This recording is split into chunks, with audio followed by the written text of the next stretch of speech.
show you is how to bend this lip. So normally, and that's my line, that's where I want it to bend, so I'm just going to follow that line, come all the way down, and just make me a line all the way to the end. There we go. And I'll show you why I made that line. So normally, you put this, my line would be on the inside, and I'd put it through my bead roller, and I'd be able to bend that lip out real nice. These pliers are special pliers. You see, they have no teeth. They're flat, and they don't open as much as some. You can open it more, but it only opens up and down just a little bit. So anyways, what I want to show you is I put it right at the line, and I bend down just a little bit, and I move over, and it's super tedious, yes it is, but that's what I did to the other side, so I'm going to do the same here. Yeah, I just keep going back and forth.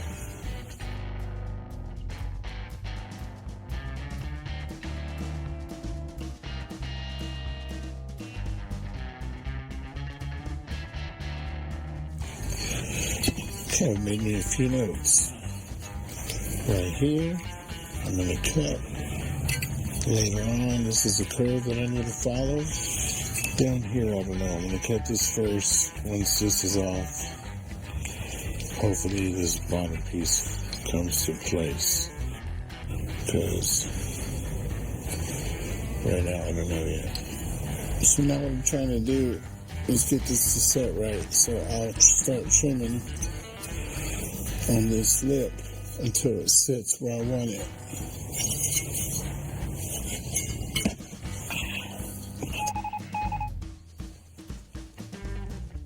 This might be too little, so I'm going to go and make 2 lines.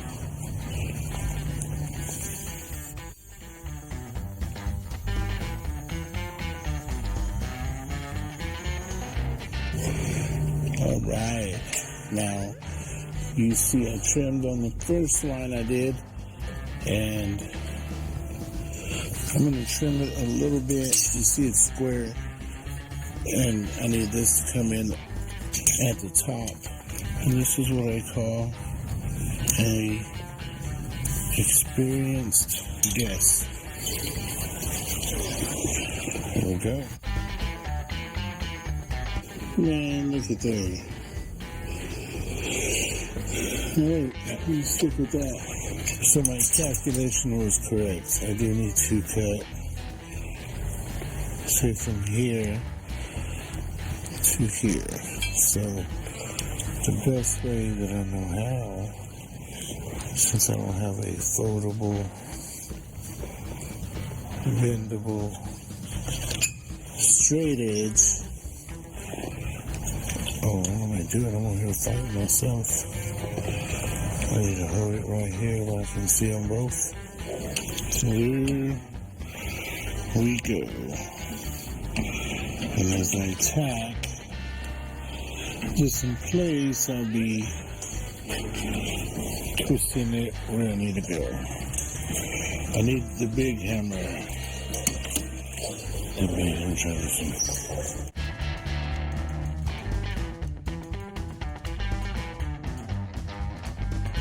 You want bigger results, get a bigger hammer. Solid tip.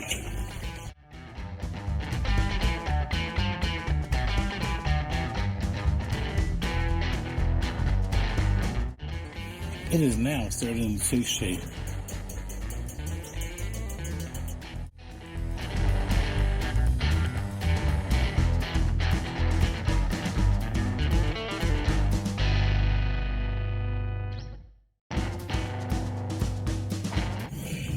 Alright, back at the table again. So here we are. I was hoping this piece would never see this table again, but this will be the last. I'm going to weld, grind it, do all the finishing touches right now, trim it, hammer dolly, whatever needs to be done, it's got to be done right now. Once we finish with this, I'm going to epoxy the inside of it before we put it on, because now this last time, once I put it on, it's not coming off. We're going to do all our final, whatever needs to be done, and I'm very confident that we won't have to do anything else. Very confident. As you can see, we still have a ton of work left, so it's the part where we're going to kick the music up and hit this thing, fast forward.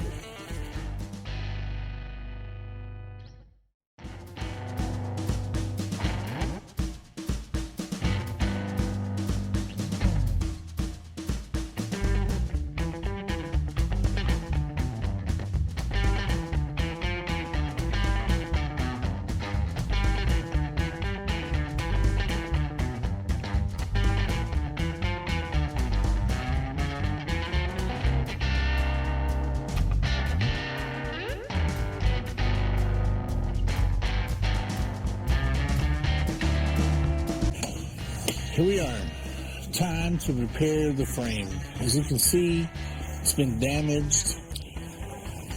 The issues we were having before was when we went to adjust our brackets on our bumper brackets, we couldn't really, it wouldn't sit flat, because as you can see, this thing is all beat up from the feet up. So now we've gotten some plate, and I'll modify it to look like this. We'll do a little bit of measuring to make sure that my little brace for the gas tank, because the gas tank has been relocated to the back as it should be, we'll just measure so we put this bar back where it belongs. So it shouldn't be that hard. Every job's got its challenge. Okay, now that our piece has been made, I'm going to adjust the holes once I've, got it welded in there. So here's my piece that's going to replace this piece. First thing I need to remember is where it goes. So it's 8.5 to the inside of this line. So I'm going to write 8.5 right here, and I won't forget that it goes to this line. The second thing I want to do, just to make sure that it does not move, is that we are 23 1/16 to the bottom line. So somewhere, I'll write 23 1/16. I'll write it on here.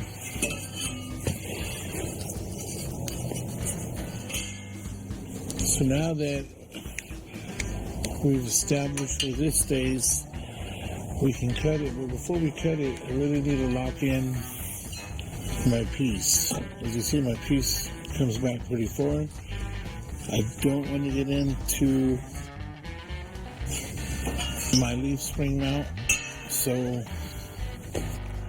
time to make some adjustments, and right now is the perfect time to do it. Okay, you can see my line where I had it before. It's about an inch away from, almost an inch away from my mount. What I'm thinking I'm probably going to do is I'm going to just make a straight line, and I'm going to keep a square of the original, and I'll cut around it. That way when I weld it, it won't just be a straight weld, and if it breaks, all your pressure is on one line.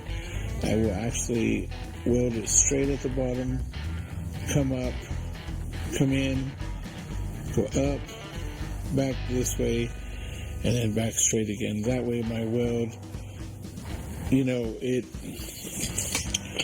the weakness is not only in the center anymore, now I've gave it strength, so it'll make it a little bit stronger. Okay, the first thing I want to know is, I'm way way too long. Okay, so in that case, I'm just gonna have to cut. Alright, here's my piece. I'm just gonna kind of roughly cut it. This one I'll cut it pretty close. I'm gonna cut it on this side of the line. Here I'm gonna let it overlap a little bit because I don't want to move it too much. But first, I will start by cutting my brace that holds my gas tank. I've got my measurements, and I'll cut.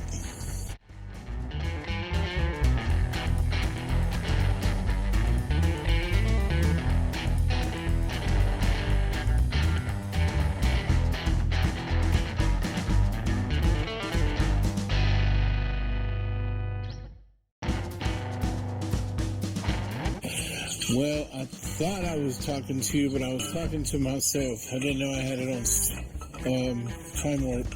Anyways, what I said before I paused myself was, there it is. All I have to do now is just make sure this is straight.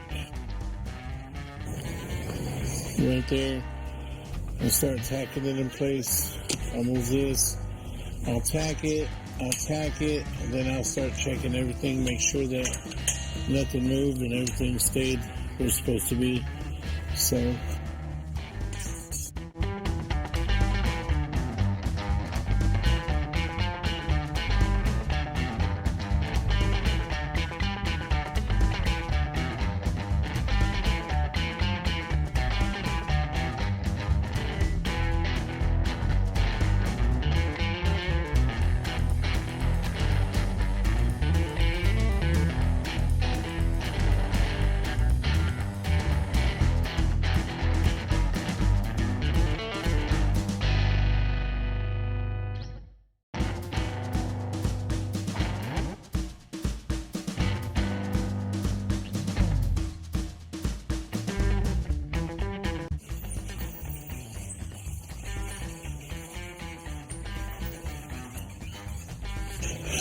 all right.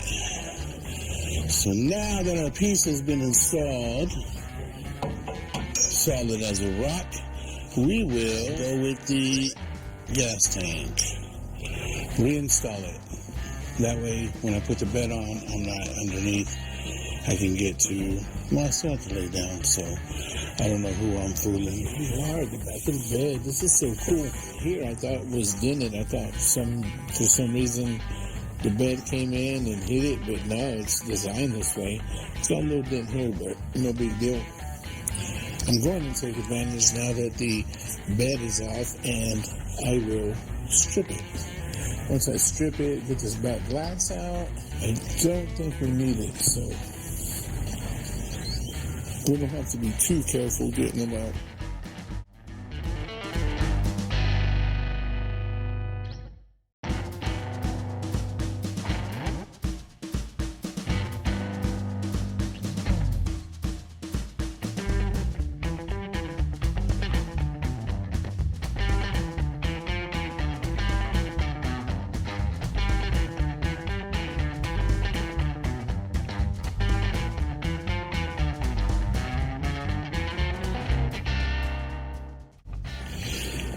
Now that the back is stripped, we have to remove the paint back here. The only thing in our way is the back window.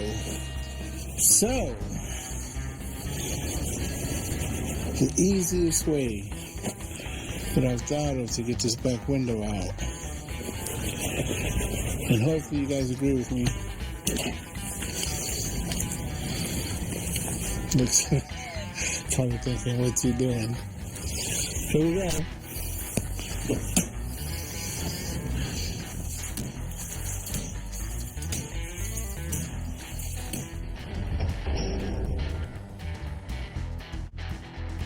Here we go again with that Harbor Freight surface conditioner.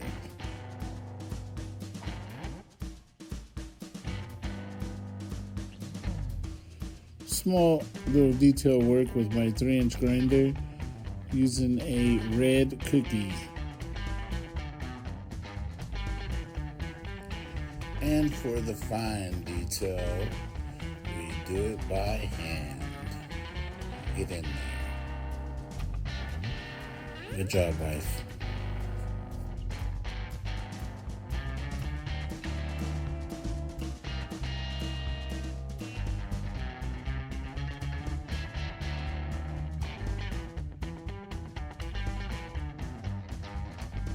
Here I have already filled in the low spots, and after I filled it in with my 3M Platinum filler, I blocked it down with 80 grit and then went over it with 180, and now I am masking it and prepping it for some filler primer.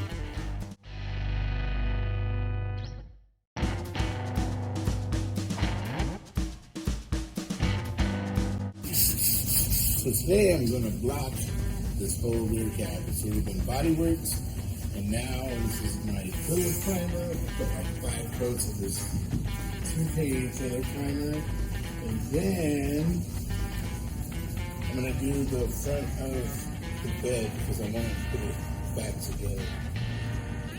Alright, so here I want to pause real quick because I want to show you exactly what all of this means here.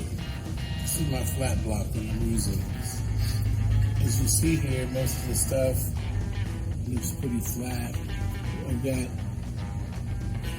kind of a lumpy area right here. Might need a little bit more blocking, but as you see me, I started on this side, and what's telling me to move forward is as soon as I break into the epoxy primer, I start to see epoxy primer. That tells me that that's the highest point, and I don't want to go no further because if I do, I'm going to break into much. So I stop, I keep moving forward. You see spots like this where you still have shiny primer, that tells me that that's still low.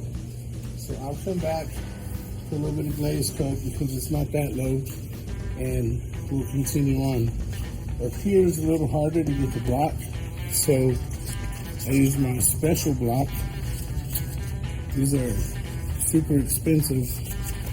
It's a paint stick with a piece of tape on it, and I've used it for years. It works great, especially for stuff like this. It does a nice job. It keeps it super straight. But the main point about blocking also, as you see, I do the crosshatch pattern, is because you put the shine in the body before the clear. And your telltale sign, I'll put a light on that side, and just follow the sheen from that way this way, and you can kind of get an idea of what it's going to look like when it shines. So to further enhance it, we'll spray some waxy greases on it, and now you can really see what it would look like if we had spray clear on it right now. This is what your body work would look like.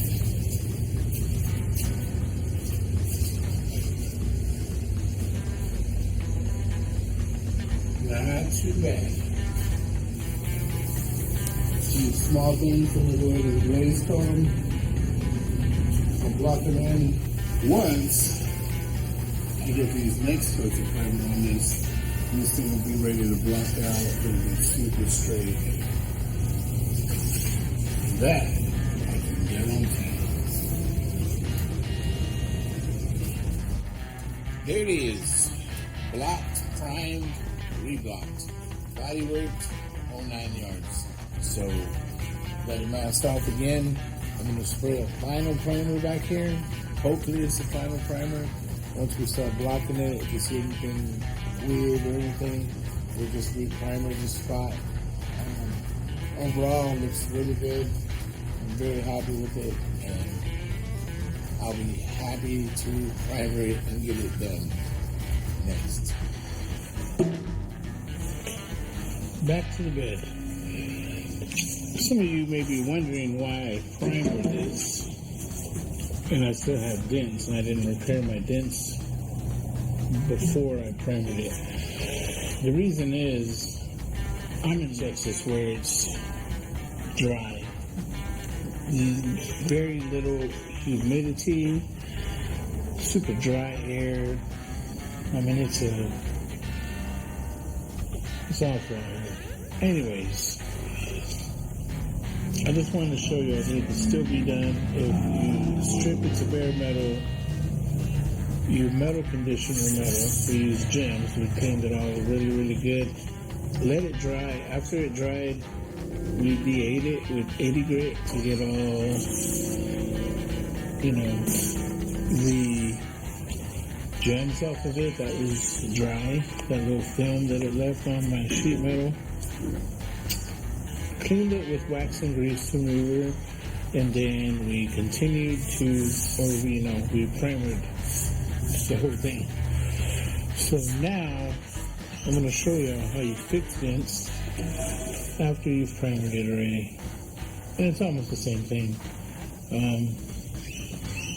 Strip this down, or strip this area down, so I don't have to strip it down and be in a rush and be trying to keep this from rusting if you live in an area where it's raining a lot and the humidity is always high. So as you see, I've got a dent right here, comes straight down, then I've got a sharp right here. And remember, I tried pushing this out, but this stuff here, 12 gauge still? No, I think it's 13 or 14 gauge. It's big. I'll make my lines. This comes down a little bit, so I'll beat it. I'll make my lines. Put it here. I don't want to get into the curve or anything, so I'll make me a spot right here. And in this area right here where it got dented, of course, it made a little high spot right here in this area. So I'm going to try to beat it in a little bit flat, and if it doesn't go in, we'll just cut it, straighten it out, and then weld it back together. So, here we go. How to fix a dent after it's been primered. And no, we're not just going to fill it with Bondo or filler. It'll be nice. Set it down, block.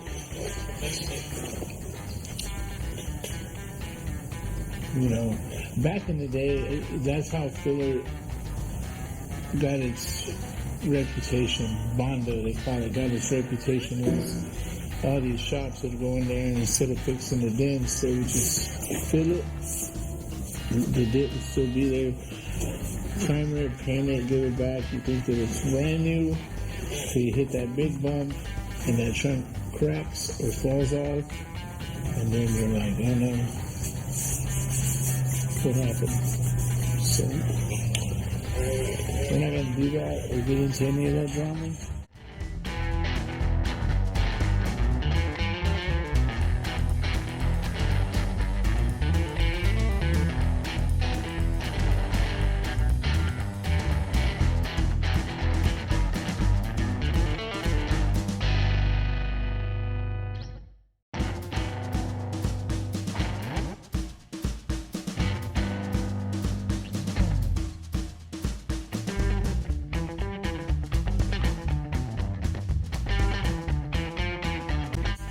Got a huge dent right here on the side. You see, I'm just kind of get an idea of how I'm going to cut it out. I really don't need to go this far out because obviously it's flat right here. You can feel it, it's all flat to about right here, starts to sink in, and you have a sharp dent right here. It pushes it out right here in your jam. I'm going to try to beat this in, but I think I've hit it before and it didn't move, so I really don't want to cut into it, but it looks like I'm going to have to cut into this a little bit. I'm not sure yet, or I might just cut it here and see if I can straighten it out, and then after I fix this, put it all back together. Either way, the plan is get it done. So I'm going to start by making me a line here. You see I've got a little low spot there, but it's not so bad that I can't cut and straighten out. So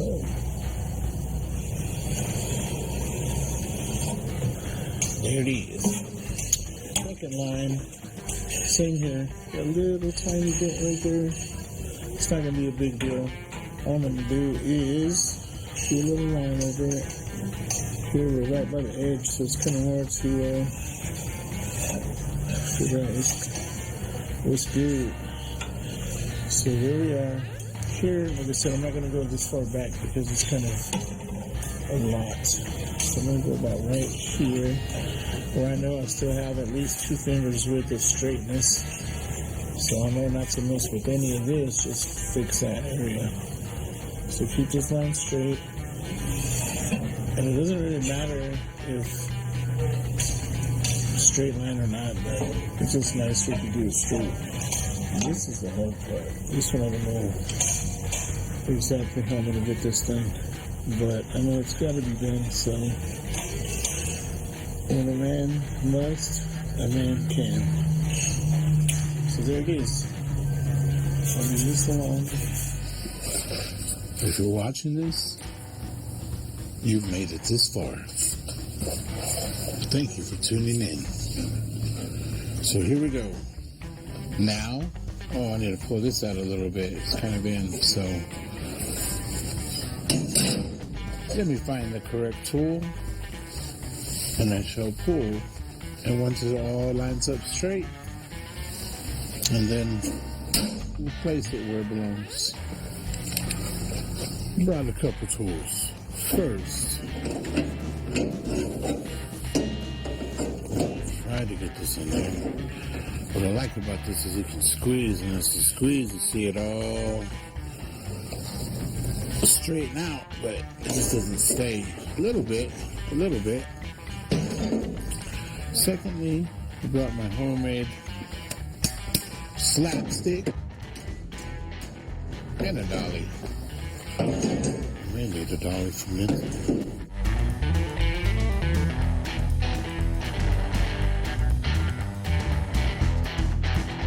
So if I'm beating this out to try to straighten it out, the reason I hit it here, if this is out a little bit, it's just going to keep sinking back in. So I have to just kind of tap it a little bit, release a little bit of pressure, come back to here. And what I'm wanting to do is make sure that this is straight, you know? So we're pretty much almost there. We're a little bit down. You can feel it this way where it sucks in, but we are on the right path.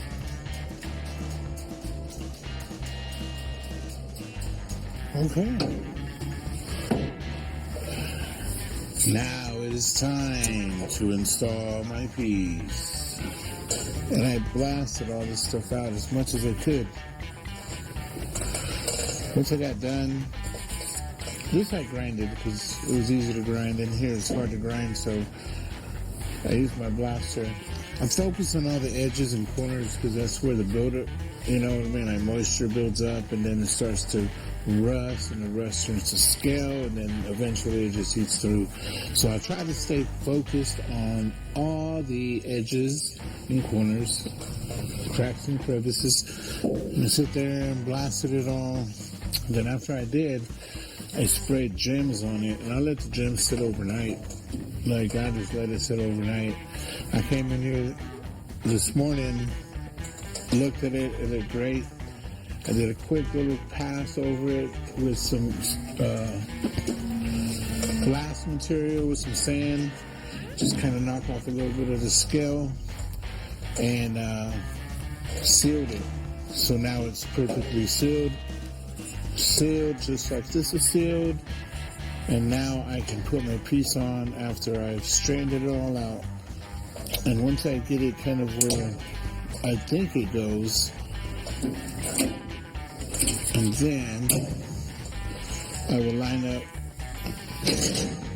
my lines. So this tells me if I lay there,